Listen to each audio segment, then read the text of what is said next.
Hello বন্ধুরা, আমি আজকে দেখো এই ডাঁটাগুলো বাগান থেকে আমি তুলে নিয়ে এলাম।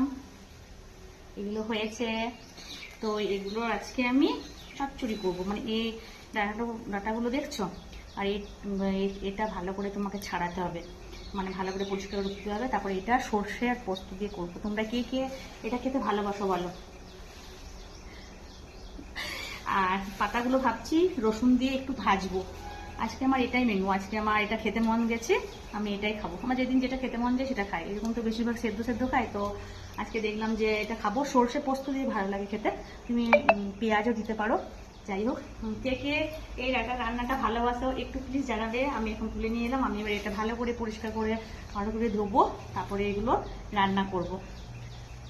আর এটা কি ডাঁটা বলো, এটা কি তোমাদেরকে বলতে হবে, অনেকে মনে জানো না। আর সত্যি খেতে খুব ভালো লাগে। দেখো কতটা তুলে নিয়ে এসেছি।